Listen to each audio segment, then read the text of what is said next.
Elias Thorne, a solitary old lighthouse keeper with a weathered face and salt-stained coat, gazes out at the endless ocean. The rhythmic rotation of the lighthouse beam slices through the gathering mist. The wind outside groans, brushing against the iron frame of the tower. Elias adjusts the beacon's gears, methodical and precise. Elias smokes his pipe while staring into the dense pine forest that surrounds the property inland.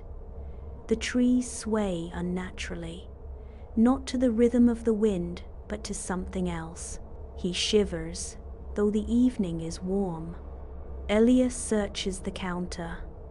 A specific fishing lure is gone, a biscuit too. He furrows his brow. The back door creaks slightly, ajar. He mumbles under his breath. Elias must have moved it and forgot. Elias peels back the covers to find the missing fishing lure nestled inside. He stares, unmoving. The waves crash outside, louder than usual. The half-eaten biscuit now sits perfectly placed on a top shelf, far beyond his reach. Elias slowly backs away, eyes locked on it. Elias walks the shore and halts. His old gloves are laid neatly on a damp rock, folded. The tide creeps close, but never touches them. Elias enters to find his heavy armchair now turned to face the window. The lighthouse beam moves behind it like a slow, blinking eye. He stares in silence. The telescope, usually fixed toward the sea, is now pointed directly at the forest. Elias touches it, eyes narrowing. The wind scratches the windows. A sound. Barely there. A whisper. Not words, just murmurs. Rhythmic, alive. Elias holds his breath. He opens his leather-bound logbook. Elias begins to write. Elias V.O. Entry 1. Objects moved again. No animal tracks. Wind steady northwest. Quick cuts of Elias waking to. Window curtains tied in knots. Shoes stacked neatly in a pyramid. Telescope spinning slowly on its own. Each entry logged.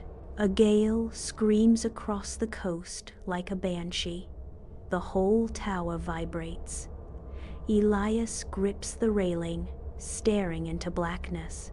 The beam flickers, then dies. Elias stumbles backward. Elias, no, that's not possible. Total darkness, except for a faint thump, thump. Elias lights a lantern. The shadows retreat. He freezes. The fuel line is severed, a clean, precise cut. Around it, pine needles in a perfect circle. Elias sits on the cold floor, wrench in hand, staring at the circle of pine needles. The only light is from the lantern. Every tower creak makes him flinch. The thump, thump continues. Gray light filters through the dirty window. Elias eats cold beans from a can, staring into nothing.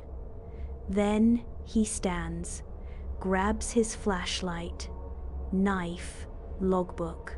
Elias steps beyond the last rock of the lighthouse grounds and into the forest. The whispering greets him like a breath to the neck. The trees seem to lean.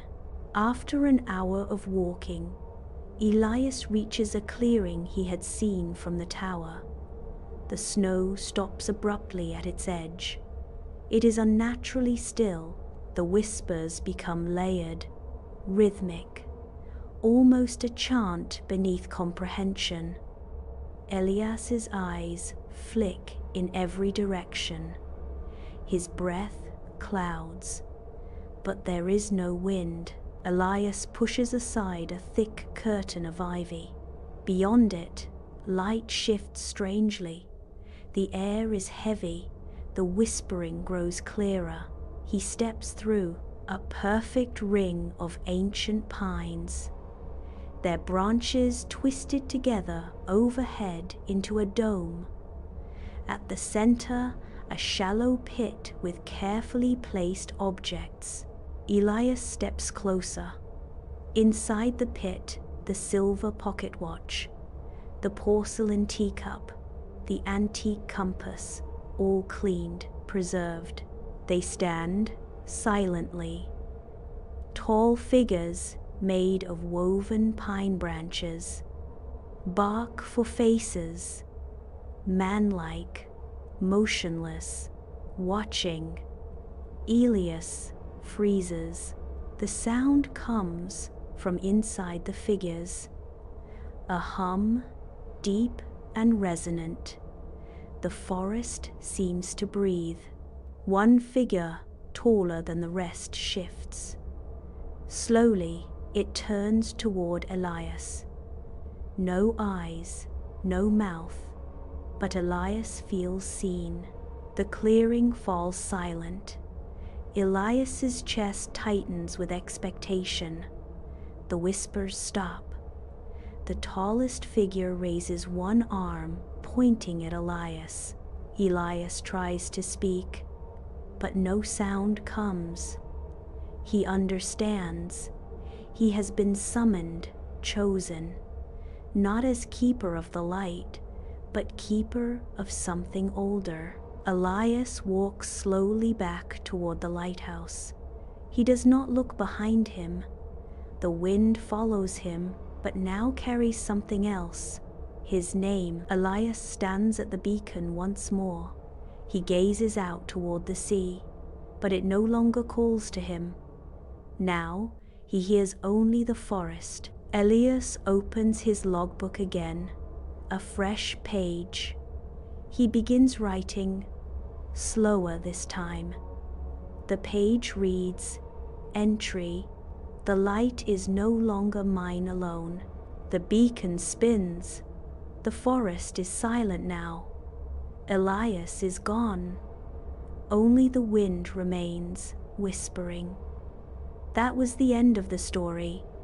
If you want to see more, make sure to like, share, subscribe.